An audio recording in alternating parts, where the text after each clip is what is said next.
Hi అండి, welcome back to my channel. మామిడికాయ పులిహోర చేసుకోవడం ఎలా, దానికి కావాల్సినవి మామిడికాయ, పుల్ల మామిడికాయ అండి. ఇది తురుముకొని పెట్టుకున్నాను. పచ్చిమిర్చి, కరివేపాకు, పల్లీలు, శనగపప్పు. అన్నాన్ని ముందుగా ఉడకబెట్టుకొని పెట్టుకున్నాను. ఇప్పుడు చూద్దాము. స్టవ్ వెలిగించుకొని బాండి పెట్టుకున్నానండి.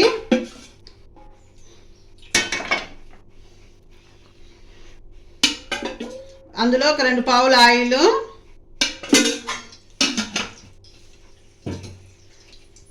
వేసుకొని అందులో శనగపప్పు, పల్లీలు,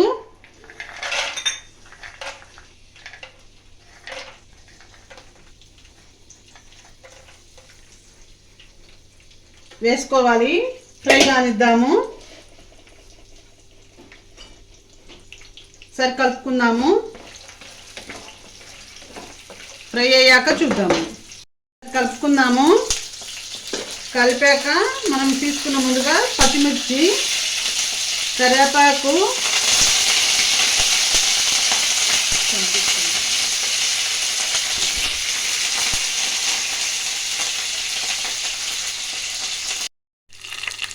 ఈ విధంగా ఫ్రై అయ్యాక మనం ముందు తురిమి పెట్టుకున్న మామిడికాయ తురుమును కూడా వేసుకుందాము.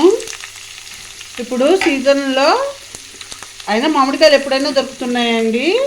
ఎప్పుడు ఒకేలా కాకుండా చింతపండు, లెమన్, కొబ్బరి పులిహోర కూడా చేసుకోవచ్చండి. చాలా బాగుంటుంది పచ్చి కొబ్బరితో. ఇప్పుడు మామిడి తురుముని వేసుకొని ఒకసారి కలుపుకుందాము. పచ్చివాసన పోయే వరకు మగ్గించుకుందామండి. మగ్గాక చూద్దాము. ఈ విధంగా ఫ్రై అయ్యాక ఇప్పుడు ఇందులోనే సరిపడా సాల్ట్,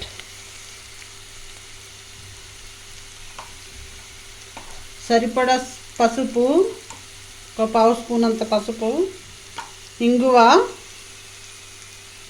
వేసుకొని ఒకసారి కలుపుకుందాము.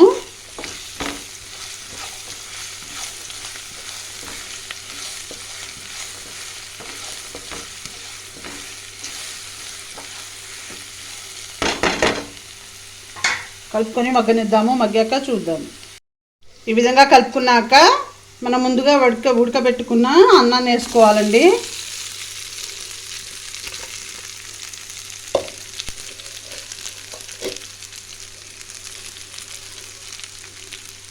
వేసుకొని కలుపుకోవాలి.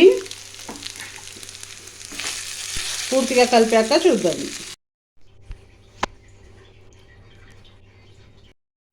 ఈ విధంగా కలుపుకుంటే మామిడికాయ పులిహోర రెడీ అండి. లంచ్ బాక్స్లోకి ఈజీగా చేసుకోవచ్చు.